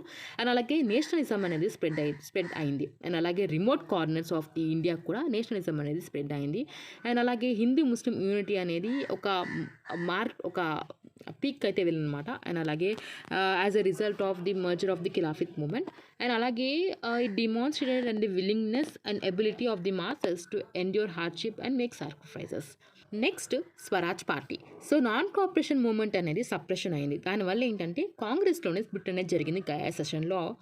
నెక్స్ట్ లీడర్స్ ఎవరైతే ఉన్నారో మోతీలాల్ నెహ్రూ, చిత్తరంజన్ దాస్ వీళ్ళు ఒక సపరేట్ గ్రూప్ అనేది ఫామ్ చేశారు విత్ ఇన్ కాంగ్రెస్లోనే, దాన్ని స్వరాజ్ పార్టీ. సో ఈ స్వరాజిస్ట్ ఎవరైతే ఉన్నారో వాళ్ళు ఈ కంటెస్ట్లో అంటే ఇప్పుడు కౌన్సిల్ కలెక్షన్స్లో పార్టిసిపేట్ చేయాలని కంటెక్స్ట్ చేయాలని చెప్పి అనుకుంటారు. అండ్ అలాగే గవర్నమెంట్లో ఉండాలని చెప్పి గవర్నమెంట్లో ఉండి చేంజెస్ తీసుకొద్దామని చెప్పి అనుకుంటారు. నెక్స్ట్ అలాగే ఎలక్షన్స్గా లెజిస్లేటివ్ కౌన్సిల్ నవంబర్ 1923లో అయితే జరుగుతుంది. స్వరాజ్ పార్టీ ఇంప్రెసివ్ సక్సెస్ అనేది జరుగుతుంది. అంటే వాళ్ళు సక్సెస్ అయితే అవుతారు ఈ ఎలక్షన్స్లో. ఇన్ ద సెంట్రల్ లెజిస్లేటివ్ కౌన్సిల్లో మోతీలాల్ నెహ్రూ ఒక లీడర్ అయితే అవుతారు. Whereas Bengal party was headed by the C R Das. Next Swaraj party అనేది several significance things legislative council అయితే చంపించారు.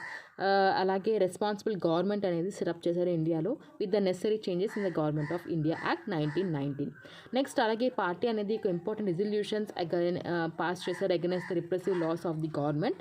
అండ్ అలాగే committee chaired by the home member Alexander మొహమ్మద్దీన్ ఒక system of dyarchy as a ప్రాపర్గా కన్సిడర్ చేసి రిజల్యూషన్ అనేది పాస్ చేశారు సెంట్రల్ లెజిస్లేటివ్ కౌన్సిల్లో. సో సిఆర్ దాస్ 1925లో చనిపోవడం వల్ల స్వరాజ్ పార్టీ అనేది వీక్ అయిపోయింది. నెక్స్ట్ 1927లో సైమన్ కమిషన్ అనేది జరుగుతుంది. సో ఆ సైమన్ కమిషన్ బేస్ చేసుకొని the act of 1999 include the review after the lapse of the 10 years. However review commission అనేది అపాయింట్ చేసింది బై బ్రిటిష్ గవర్నమెంట్, అంటే 1927లోనే 2 years ఎర్లీ. సో దాన్ని సైమన్ కమిషన్ అని పిలుస్తారు. After the name of the chairman Sir John Simon. So ఇక్కడ 7 members అయితే ఉంటారు. సో 7 మెంబర్స్ ఇంగ్లీష్ మెన్నే ఉంటారనమాట. సో ఒక్క ఇండియన్ మెంబర్ కూడా ఈ కమిషన్లో అయితే ఇంక్లూడ్ చేయరు. సో ఈ కమిషన్ ఏంటంటే నార్మల్గా క్రిటిసిజం అనేది చాలా ఫేస్ చేసింది. ఎందుకంటే ఇండియన్స్ ఎవరు దీంట్లో ఇన్వాల్వ్ అయ్యి లేరు. Amongst all political parties including Congress కూడా ఈ కమిషన్ని అపోజ్ చేద్దామని డిసైడ్ చేస్తారు. సో 1928 ఫిబ్రవరిలో కమిషన్ బాంబేకి అయితే రీచ్ అయింది. ఇక్కడ మనకి ఏంటంటే general hartal was upside all over the country. So everywhere black flags అనేవి గ్రీట్ చేశారు and cries of the Simon go back, go back Simon, go back Simon, go back అని స్లోగన్స్ అనేవి చెప్పేవాళ్ళనమాట. లాహోర్లో స్టూడెంట్స్ ఒక యాంటీ సైమన్ కమిషన్ అనేది demonstrate చేసుకున్నారు and అలాగే under the leadership of the Lala Lajpat Rai. So ఈ డిమాన్స్ట్రేషన్లో లాలా లజపత్ రాయ్ ఒక సీరియస్ ఇంజూరీ అయితే అవుతారు, అంటే లాతే చార్జ్తో అనమాట, అలా చనిపోతారు కూడా. సైమన్ కమిషన్ రిపోర్ట్ ఏమైతే ఉందో 1930లో పబ్లిష్ అయింది.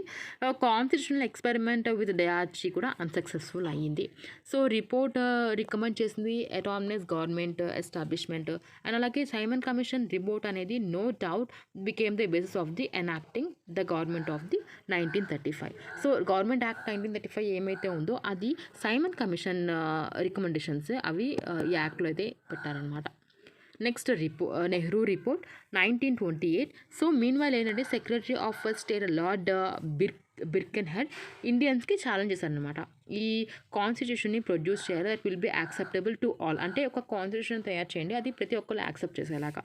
ఆ ఛాలెంజ్ కాంగ్రెస్ యాక్సెప్ట్ చేసింది అండ్ అలాగే ప్రతి ఒక్క ఆల్ పార్టీస్కి కన్వే చేసింది అనమాట on the meeting February 1928లో.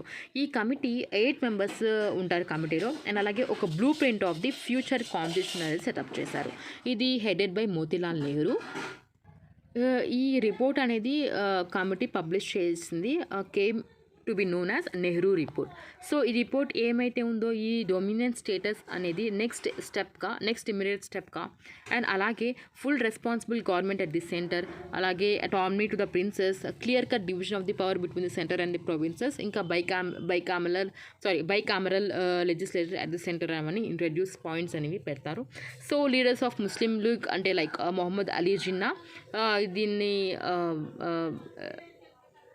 డిటర్మెంటల్ to the interest of the ముస్లింగా రికార్డ్ చేశారు అండ్ సపోర్ట్ చేయలేదు. అలాగే Jinnah all India conference of the ముస్లిమ్స్ని కన్వెంట్ చేశారు to draw up 14 points as the Muslim League demand. Next movement civil disobedience movement 1930 నుంచి 1934 వరకు. మనకి annual session లాహోర్లో జరిగిన కాంగ్రెస్ సెషన్లో అక్కడ ప్రిసైడ్ చేసిందేమో జవహర్లాల్ నెహ్రూ. కాంగ్రెస్ పాస్ చేసిన పూర్ణ స్వరాజ్ రిజల్యూషన్. సో ఇక్కడ ఏంటంటే మనకి ఈ గవర్నమెంట్ ఫెయిల్ అయిందనమాట నెహ్రూ రిపోర్ట్ని యాక్సెప్ట్ చేయడం అండ్ అలాగే Congress civil disobedience movement launch చేద్దామని డిసైడ్ అవుతారు. సో ఈ జనవరి 26, 1930ని డే ఆఫ్ ఇండిపెండెన్స్గా అయితే అబ్జర్వ్ చేస్తారు. సిన్స్ అప్పటి నుంచే మనకి జనవరి 26ని ఒక day of independence every year మనం సెలబ్రేట్ చేసుకుంటాం, అబ్జర్వ్ చేస్తాం. సో 1950లో ఇండియన్ కాన్స్టిట్యూషన్ ఎన్ఫోర్స్ చేసినందుకు మనం రిపబ్లిక్ డే కూడా సేమ్ డే అనేది చూస్ చేసుకుంటాం. Next Dandi march. So stage was set for the second major struggle led by the Congress. మనం 12th March 1930లో గాంధీ ఒక ఫేమస్ మార్చ్ అనేది స్టార్ట్ చేశారు టు ద దాండీ అనమాట. సో 79 ఫాలోవర్స్ని చూస్ చేసుకున్నారు ఈ సాల్ట్ని బ్రేక్ చేయడానికి. So coast of Dandi reach అయ్యి అక్కడ ఈ సివిల్ డిసోబీడియన్స్ మూమెంట్ అనేది లాంచ్ చేశారు by breaking the salt laws. And ఏప్రిల్లో మహాత్మా గాంధీ ఈ ప్రోగ్రామ్ అనేది మూమెంట్ని లాంచ్ చేశారు, including making salt in every village in violation of the existing salt laws. అలాగే ఉమెన్స్ ఈ లిక్కర్ షాప్ ముందు పికెటింగ్ అయితే చేసేవాళ్ళు అనమాట, అంటే ఉమెన్ కూడా పార్టిసిపేట్ చేశారు. అండ్ అలాగే ఈ ఫారెన్ క్లోత్స్ బైకాట్ చేయడం, అండ్ అలాగే bonfires of foreign clothes organise చేయడం, and spinning clothes by using charkha fighting, అలాగే fighting untouchability, and schools and colleges by students boycotting, and అలాగే గవర్నమెంట్ జాబ్స్ రిజైన్ చేయడం by the people. So ఇవన్నీ జరిగినాయి అనమాట. So ఇవన్నీ మూమెంట్లో పార్టే. సో మూమెంట్ అనేది ఆల్ పార్ట్స్ ఆఫ్ ది కంట్రీలో స్ప్రెడ్ అయింది. స్టూడెంట్స్, వర్కర్స్, ఫార్మర్స్, ఉమెన్ వీళ్ళందరూ కూడా ఈ మూమెంట్లో పార్టిసిపేట్ చేశారు. అండ్ యాజ్ ఎ రియాక్షన్ చూసుకుంటే బ్రిటిష్ గవర్నమెంట్ ఇంపార్టెంట్ లీడర్స్ని అయితే అరెస్ట్ చేశారు ఆఫ్ కాంగ్రెస్, అలాగే వాళ్ళని ఇంప్రిజన్ చేశారనమాట. Next round table conference. British government strategy of talking different political parties అయితే స్ట్రాటజీ అడాప్ట్ చేసుకుంది by conveying round table conference. First round table conference అనేది November 1930లో అయితే లండన్లో జరిగింది. సో అది కాంగ్రెస్ బైకాట్ చేసింది. అండ్ 1931లో ఒక conductive atmosphere for tax create చేశారు. ద గవర్నమెంట్ ఈ కాంగ్రెస్ పార్టీ మీద బ్యాన్ అనేది లిఫ్ట్ చేసి అండ్ అలాగే వాళ్ళ లీడర్స్ని కూడా ప్రిజన్ నుంచి రిలీజ్ చేసింది. సో 1931లో ఈ గాంధీ ఇర్విన్ ప్యాక్ట్ అనేది సైన్ చేశారు. ఆ ప్యాక్ట్ ప్రకారం గాంధీజీ ఈ సివిల్ డిసోబీడియన్స్ మూమెంట్ని సస్పెండ్ చేసి సెకండ్ రౌండ్ టేబుల్ కాన్ఫరెన్స్ని పార్టిసిపేట్ చేయడానికి అగ్రీ చేసుకుంటారు. మహాత్మా గాంధీ ఈ కాన్ఫరెన్స్లో అయితే అటెండ్ అయ్యారు అండ్ అలాగే ఇండియాకి డిసప్పాయింట్మెంట్తో అయితే రిటర్న్ అయ్యారనమాట. అండ్ రిటర్న్ అయ్యి మళ్ళీ సివిల్ డిసోబీడియన్స్ మూమెంట్ని అయితే రెజ్యూమ్ చేశారు. గవర్నమెంట్ ఈ రెస్పాండ్ అయింది by arresting the Mahatma Gandhi and అలాగే సర్దార్ వల్లభాయ్ పటేల్. మళ్ళీ అరెస్ట్ చేశారు, మళ్ళీ కాంగ్రెస్ పార్టీని బ్యాన్ చేశారనమాట. Next Poona pact. Doctor B R Ambedkar అప్పుడు national stature of championship the cause of the repressed people of the country. So ఈయన ఒక real picture of the condition of the people in the first round table కాన్ఫరెన్స్లో అయితే present చేశారు. So ఆయన demand ప్రకారం ఒక separate electorates ఉండాలి వాళ్ళ కోసం అని చెప్పి డిమాండ్ అయితే చేశారు. బ్రిటిష్ ప్రైమ్ మినిస్టర్ ఒక రామ్సే మెక్డానల్డ్ అనౌన్స్మెంట్ అయితే చేశారనమాట. దానివల్ల అంటే ఒక కమ్యూనల్ అవార్డ్ అనేది వస్తుంది. సో ఈ అవార్డ్ ప్రకారం డిప్రెస్డ్ క్లాసెస్ ఎవరైతే ఉన్నారో వాళ్ళకి ఒక సపరేట్ కమ్యూనిటీ అని ఉంటుంది, వాళ్ళకి సపరేట్ ఎలక్టరేట్ కూడా ఉంటుందన్నమాట. మహాత్మా గాంధీ ఈ ప్రొటెస్ట్ అంటే ఈ award communal award against protest కూడా చేశారు. ఫాస్ట్ అంటు డెత్ కూడా యారవాడ జైలు అయితే చేశారనమాట. సో ఫైనల్లీ ఈ అగ్రిమెంట్ అనేది బిట్వీన్ డాక్టర్ అంబేద్కర్ ఇంకా గాంధీజీ అనేది వచ్చింది. సో దాని అగ్రిమెంట్ ప్రకారం పూనా ప్యాక్ట్ అనేది సైన్ చేస్తారు. బ్రిటిష్ గవర్నమెంట్ కూడా అప్రూవ్ చేసింది. సో 148 సీట్స్ అనేవి డిఫరెంట్ ప్రొవిన్షియల్ లెజిస్లేటర్లో డిప్రెస్డ్ క్లాస్ వాళ్ళకి రిజర్వ్ చేశారు as provided in the communal award. Next 1932లో థర్డ్ రౌండ్ టేబుల్ కాన్ఫరెన్స్ అనేది జరుగుతుంది. దాంట్లో కాంగ్రెస్ అయితే అటెండ్ అవ్వలేదు. నెక్స్ట్ అలాగే బ్రిటిష్ గవర్నమెంట్ వైట్ పేపర్ని ఇష్యూ చేసింది. ఆ వైట్ పేపర్ని అది బేస్ చేసుకుని ఈ గవర్నమెంట్ ఆఫ్ ఇండియా యాక్ట్ 1935 అయితే ఎనాక్ట్మెంట్ జరిగింది. నెక్స్ట్ సెకండ్ వరల్డ్ వార్ ఇంకా నేషనల్ మూమెంట్. సో 1937 ఎలక్షన్స్ అనేవి జరిగినాయి. ఈ government of India act 1935 provisions ప్రకారం కాంగ్రెస్ 7 స్టేట్స్లో అయితే మినిస్టర్స్గా అయితే ఫామ్ అవుతారు. నెక్స్ట్ 1939 సెప్టెంబర్ 1న సెకండ్ వరల్డ్ వార్ అనేది బ్రేక్అవుట్ అవుతుంది. బ్రిటిష్ గవర్నమెంట్ ఇండియన్ పీపుల్ని అంటే ఈ మినిస్టర్స్ని కన్సల్ట్ చేయకుండా సరే ఇండియాని వార్లో అయితే ఇన్వాల్వ్ చేస్తారు. దాని protest against Congress ministry resign చేస్తారనమాట ఈ ప్రొవిన్సెస్లో. నెక్స్ట్ అలాగే అప్పుడు అదే టైంలో ఏంటంటే ముస్లిం లీగ్ ఈ డెలివరెన్స్ డేగా అయితే సెలబ్రేట్ చేసుకుంటారు. 1940లో ముస్లిం లీగ్ ఈ పార్టిషన్ అంటే క్రియేషన్ ఆఫ్ పాకిస్తాన్ ఏమైతుందో అది డిమాండింగ్ అయితే వచ్చిందనమాట 1940లో. ఇండివిజువల్ సత్యాగ్రహ. సెకండ్ వరల్డ్ వార్ టైంలో ఇండియన్స్ కోఆపరేషన్ కోసం బ్రిటిష్ గవర్నమెంట్ ఒక అనౌన్స్మెంట్ అనేది చేసింది 8 ఆగస్ట్ 1940లో. అదే మనకి ఆగస్ట్ ఆఫర్గా అయితే వచ్చింది.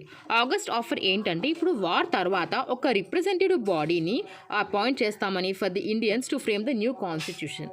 సో గాంధీజీ దీనికి సాటిస్ఫై అవ్వకుండా ఇండివిజువల్ సత్యాగ్రహ అయితే లాంచ్ చేస్తారు. ఇండివిజువల్ సత్యాగ్రహ అనేది లిమిటెడ్, అలాగే symbolic, non violent in nature. So satyagraha choose చేసుకోవడంలో మహాత్మా గాంధీకి అయితే అదే ఆప్షన్ అయితే ఇస్తారు. ఫస్ట్ సత్యాగ్రహి వచ్చేసి ఆచార్య వినోబా భావే. దానికోసం అతన్ని 3 months కూడా ఇంప్రిజన్ చేశారు. నెక్స్ట్ జవహర్లాల్ నెహ్రూ ఈయన సెకండ్ సత్యాగ్రహి, ఈయన్ని 4 months వరకు ఇంప్రిజన్ చేశారు. నెక్స్ట్ ఇండివిజువల్ సత్యాగ్రహ జరిగింది for 15 months. Next క్రిప్స్ machine. So main టైంలో వైస్రాయ్ లార్డ్ లింగిత్గావ్ తన ఎగ్జిక్యూటివ్ కౌన్సిల్ని ఎక్స్పాండ్ చేశాడు. ఒక 5 మోర్ ఇండియన్స్ని ఇంక్లూడ్ చేశాడనమాట ఎగ్జిక్యూటివ్ కౌన్సిల్లో. సో ఇంటర్నేషనల్ సిచ్యువేషన్స్ అనేవి వార్ టైంలో చాలా వర్సన్గా అయినాయి. సో బ్రిటిష్ గవర్నమెంట్ వాళ్ళ అంటే ఇండియన్ కోఆపరేషన్ సెక్యూర్ కోసం కంటిన్యూ ఎఫర్ట్ కోసం సర్ స్టఫర్డ్ క్రిప్స్ని ఇండియాకి పంపిస్తారు. అదే క్రిప్స్ మిషన్. సో ఆ మిషన్ మనకి రికమెండేషన్స్ ప్రకారం dominion status of India promise చేశారు. అండ్ అలాగే minorities protection, okay, constitution assembly అనేది సెటప్ చేస్తామని, దాంట్లో ప్రిన్స్లీ స్టేట్స్ అలాగే బ్రిటిష్ ప్రొవిన్సెస్ని ఇంక్లూడ్ చేస్తామని చెప్పారు. అండ్ ఇంకోటి వచ్చేసి ఒక ప్రొవిజన్ అనేది ఉంటుందంట. సో దాంట్లో ఏంటంటే బ్రిటిష్ ప్రొవిన్సెస్ అండ్ అలాగే వాళ్ళు ఇప్పుడు ఒకవేళ province of the British India ఎవరైతే ఉన్నారో వాళ్ళు not prepare to accept the constitution either to retain its present constitutional position or frame a constitution of its own. So ఈ మేజర్ పొలిటికల్ పార్టీస్ ఎవరైతే ఉన్నారో వాళ్ళు ఈ క్రిప్స్ ప్రపోజల్ అయితే రిజెక్ట్ చేశారు. గాంధీజీ దీన్ని ఒక పోస్ట్ డేటెడ్ చెక్గా అయితే అంటారు. మెయిన్గా వీళ్ళకి ఈ rights of the princely states అంటే రిప్రజెంటేటివ్స్ని కాన్స్టిట్యూషన్ అసెంబ్లీకి పంపించకూడదు, లేకపోతే వాళ్ళు ఇండియన్ యూనియన్కి స్టే అవుట్గా ఉండొచ్చు అనే ప్రొవిజన్ అనేది నచ్చలేదు. అండ్ అలాగే ముస్లిం లీగ్ ఈ డిమాండ్ ఆఫ్ ది పాకిస్తాన్ అనేది ఇన్వాల్వ్ చేయలేదు. సో దానివల్ల ప్రపోజల్ని యాక్సెప్ట్ చేయలేదు అనమాట. క్విట్ ఇండియా మూమెంట్ 1942 నుంచి 1944 వరకు జరిగింది. సో క్రిప్స్ మిషన్ ఫెయిల్యూర్ అవ్వడం వల్ల అండ్ అలాగే ఈ జపానీస్ ఇన్వేషన్ జరగొచ్చేమో ఇండియాలో ఆ ఫియర్ వల్ల మహాత్మా గాంధీ ఈ క్యాంపెయిన్ అనేది స్టార్ట్ చేశారు, క్విట్ ఇండియా మూమెంట్ అనేది. సో మహాత్మా గాంధీ ఏం బిలీవ్ చేశారంటే ఇప్పుడు ఈ బ్రిటిష్ వాళ్ళు ఇండియా నుంచి వదిలేసి వెళ్ళిపోయిన తర్వాత ఒక ఇండియన్ గవర్నమెంట్ ఒక ఇంటరిమ్ గవర్నమెంట్ అనేది ఫామ్ చేయొచ్చు అని చెప్పి బిలీవ్ చేస్తారు. అండ్ అలాగే హిందూ ముస్లిం ప్రాబ్లం అనేది సార్ట్ అవుట్ చేయొచ్చు అని. నెక్స్ట్ అలాగే ఈ ఆల్ ఇండియా కాంగ్రెస్ కమిటీ అనేది బాంబేలో మీట్ అయ్యి అక్కడ క్విట్ ఇండియా రిజల్యూషన్ అనేది పాస్ చేశారు. On the same day Gandhiji ఒక కాల్ అనేది ఇస్తారన్నమాట, డూ ఆర్ డై అని. నెక్స్ట్ అలాగే government all prominent leaders of కాంగ్రెస్ని అయితే అరెస్ట్ చేస్తారు. అండ్ అలాగే ఈ ప్రీ ప్లాన్డ్ యాక్షన్ ఏమైతే ఉందో గవర్నమెంట్ అనేది ఇది ఇండియన్ పీపుల్కి అయితే వితౌట్ లీడర్షిప్ అయితే ఇప్పుడు మెజారిటీ ఆఫ్ ది కాంగ్రెస్ లీడర్స్ని అందరిని అరెస్ట్ చేస్తారు. సో ఇండియన్ పీపుల్ ఎవరైతే ఉన్నారో వాళ్ళకి లీడర్షిప్ అనేది లేదు. మహాత్మా గాంధీ ప్రిజన్లో ఉన్నారు పూణేలో, పండిత్ జవహర్లాల్ నెహ్రూ, అబ్దుల్ కలాం ఆజాద్ ఇంకా మిగతా లీడర్స్ వాళ్ళందరూ అహ్మదానగర్ ఫోర్ట్లో అయితే అరెస్ట్ చేశారు. సో ఆ టైంలో ఏంటంటే ఈ రామ్ మనోహర్ లహియా, అచ్యుత ఇంకా ఎస్ఎం జోషి వీళ్ళే లీడర్షిప్ అనేది తీసుకుని జయప్రకాష్ నారాయణ్ రోల్ కూడా చాలా ప్రామినెంట్ అనమాట, చాలా ఇంపార్టెంట్ కూడా. లార్జ్ నెంబర్ ఆఫ్ స్టూడెంట్స్ వాళ్ళ స్కూల్స్ని కాలేజెస్ని వదిలేసి ఈ మూమెంట్లో జాయిన్ అయ్యారు. అండ్ అలాగే యూత్ ఆఫ్ ది నేషన్ కూడా దీంట్లో పార్టిసిపేట్ చేశారు ఈ ప్యాట్రియాటిజం మూమెంట్లో. అలాగే స్ట్రైక్స్, డిమాన్స్ట్రేషన్స్, పబ్లిక్ మీటింగ్స్ అనేవి ఆర్గనైజ్ చేశారు ఇంకా వేరియస్ టౌన్స్లో, సిటీస్లో. స్లోలీగా ఈ మూమెంట్ అనేది ఈవెన్ రూరల్ ఏరియాస్లో కూడా స్టార్ట్ అయింది, రీచ్ అయింది అనమాట. సో ఒక ఫర్దర్ మూమెంటమ్ అనేది గెయిన్ అయింది మూమెంట్కి. అండ్ అలాగే even arm attacks on the government building అనేది జరిగింది మద్రాస్ అండ్ బెంగాల్లో. అలాగే మహాత్మా గాంధీ జైలు నుంచి అయితే రిలీజ్ చేశారనమాట. సో ఇట్లా వైలెంట్ మూమెంట్ అనేది జరుగుతుందని. సో క్విట్ ఇండియా మూమెంట్ అనేది ఫైనల్గా ఈ కంట్రీ ఫ్రీడమ్కి అయితే అటెంప్ట్ అయితే చెప్పొచ్చు. నెక్స్ట్ అలాగే బ్రిటిష్ గవర్నమెంట్ ఆర్డర్ చేసింది 538 rounds of firing. Nearly 60,000 persons అనేవాళ్ళు జైల్లో వెళ్ళారు. అండ్ అలాగే అట్లీస్ట్ 7,000 people చనిపోయారు. సో మూమెంట్ అనేది మెయిన్గా ఇండియాస్ ఫ్రీడమ్ అనేది పేవ్ చేసింది. సో అండ్ అలాగే among Indians and feeling bravery, enthusiasm ఇంకా total sacrifice. Next Indian national army. ఈ టైం ఏంటంటే సెకండ్ వరల్డ్ వార్ టైంలో ఏంటంటే ఒక ఆర్మ్డ్ రివల్యూషనరీ యాక్టివిటీస్ అనేవి కంటిన్యూగా జరిగినాయి. The role of Subhash Chandra Bose అనేది చాలా ఇంపార్టెంట్. ఈ యాక్టివిటీస్లో అయితే ఈయన పార్టిసిపేట్ చేశారు. సుభాష్ చంద్రబోస్ ఈ సింగపూర్ అయితే రీచ్ అయ్యారు. అండ్ అలాగే ఢిల్లీ చలో అనేది రౌస్ చేశారన్నమాట వార్. నెక్స్ట్ అలాగే ఈయన president of the Indian independence league అయితే అయ్యారు. అండ్ అలాగే soon after supreme commander of the INA, Indian national army. And అలాగే ఈయన జై హింద్ అనే స్లోగన్స్ కూడా ఇచ్చారు. అండ్ అలాగే ఐఎన్ఏని త్రీ బ్రిగేడ్స్గా అయితే డివైడ్ చేశారు. ఒకటి సుభాష్ బ్రిగేడ్, అలాగే గాంధీ బ్రిగేడ్, అలాగే Nehru brigade. Even women's wing కూడా ఉంది అక్కడ, రాణి లక్ష్మీబాయి బ్రిగేడ్ లాగా. నెక్స్ట్ అలాగే మనకి ఇండియన్ నేషనల్ ఆర్మీ అనేది ఈ ఇంపాల్ వర్డ్స్ ఈ స్టార్ట్ అవుతారు, మార్చ్ చేస్తారు. అలాగే registering it's victory over Kohima.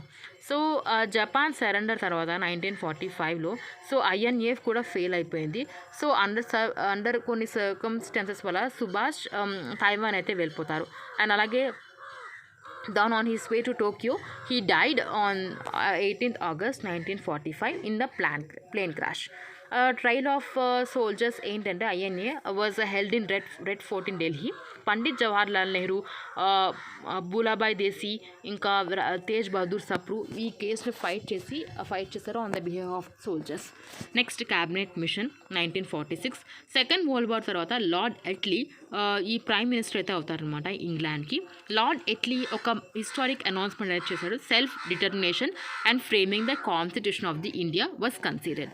సబ్సిక్వెంట్గా 3 మెంబర్స్ని పంపిస్తారు బ్రిటిష్ క్యాబినెట్ నుంచి. పతిక్ లారెన్స్, అలాగే సర్ స్టెఫర్డ్ క్రిప్స్, అలాగే ఏవి అలెగ్జాండర్ ఇండియాకి పంపిస్తారు. దీన్నే క్యాబినెట్ మిషన్. సో ఈ cabinet mission plan for solution of the constitutional problem అయితే పుట్ ఫార్వర్డ్ చేస్తారు. క్యాబినెట్ మిషన్ ఏం ప్రపోజ్ చేసిందంటే ఒక యూనియన్ ఆఫ్ ఇండియాని ప్రపోజ్ చేసింది. సో ఇక్కడ మనకి బ్రిటిష్ ఇండియా ఇంకా ప్రిన్స్లీ స్టేట్స్ అనేవి ఉంటారనమాట దీంట్లో. సో యూనియన్ అనేది would ream charge of only foreign affairs, defence, ఇంకా కమ్యూనికేషన్. సో మిగతా రెసిడ్యూరీ పవర్స్ అని వెస్టెడ్ ఇన్ ద ప్రొవిన్సెస్ అని చేస్తారు. సో నెక్స్ట్ ప్రపోజల్స్ ఏమైతే ఉందో అది ఇంటరిమ్ గవర్నమెంట్ సెటప్ చేయడానికి ఇనిషియేట్ చేస్తుంది, which would remain in office till new government was elected. And అలాగే ఒక new constitution framed by the constitution assembly on the basis. So both Muslim league ఇంకా కాంగ్రెస్ కూడా accept చేస్తారు ఈ ప్లాన్ని. సబ్సిక్వెంట్గా ఎలక్షన్స్ అనేవి కండక్ట్ చేస్తారు. కాంగ్రెస్ 205 సీట్స్ అనేవి సెక్యూర్ చేస్తుంది out of 214 general seats. Next Muslim league ఏంటంటే 73 out of 78 Muslim seats. Next interim government form చేశారు under the leadership of the Jawaharlal Nehru.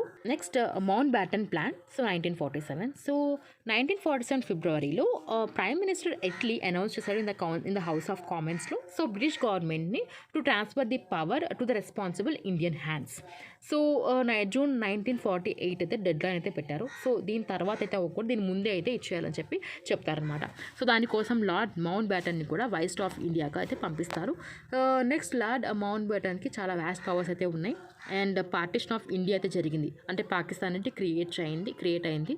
And అలాగే లార్డ్ మౌంట్ బ్యాటన్ ఈ plan of partition of India అనేది 3rd June 1947కి అయితే put forth చేశారు. Congress ఇంకా Muslim League ultimately approve చేశారు Mountbatten ప్లాన్ని. అలాగే నెక్స్ట్ వచ్చేసి Indian Independence Act 1947. British government accorded formal approval to the Mountbatten plan by enacting the Indian Independence Act on 18th July 1947. Salient features of the act వచ్చేసి ఈ partition of the country అనేది into India ఇంకా Pakistan would come effect in the 15th August 1947. Next అలాగే British government అనేది all powers ప్రతి ఒక్క powers 2 డైమెన్స్కి transfer చేయాలి. నెక్స్ట్ అలాగే బౌండరీ కమిషన్ అనేది demarcate the boundaries of the provinces of the Punjab and Bengal. Next అలాగే యాక్ట్ అనేది transfer of powers to the constitution assembly of 2 dominions and which full authority to frame full their respective constitutions. Next Radcliffe boundary commission అనేది setup చేశారు. ఇది ఒక boundary line separating the India ఇంకా Pakistan. Pakistan came existence into 2 independent states. Lord Mountbatten first Governor General ఈ independent ఇండియాకి, whereas Muhammad Ali Jinnah first Governor General of the Pakistan. Most tragic incident జరిగింది 1948 January 30లో. Mahatma Gandhi the father of the nation on his way to prayer meeting associated by Nathuram Godse. Radcliffe boundary commission అనేది setup చేశారు మెయిన్గా ఇండియాకి ఇంకా పాకిస్తాన్కి boundary line అనేది draw చేయడానికి. సో ఇక్కడ మనకి August 14th పాకిస్తాన్ అనేది ఎగ్జిస్టెన్స్ అయింది as a 2 independent states, India ఇంకా పాకిస్తాన్. మనకి lord Mountbatten first governor general of the independent India, అలాగే Mohammed Ali Jinnah first governor general of the Pakistan. And మనకి 1948 జనవరిలో Mahatma Gandhi the father of the nation ఈయన assassinated by the Nathuram Godse. ఇది చాలా లాంగ్ వీడియో అయినో, but మొత్తం నేషనల్ మూమెంట్ ఒకే ఒక వీడియోలో చేద్దాం అనుకున్నాను. సో అందుకే ఇది ఎంత పెద్ద లాంగ్ అయింది. ఛానల్ని సబ్స్క్రైబ్ చేసుకోండి. మళ్ళీ మనం నెక్స్ట్ వీడియోలో కలుద్దాం.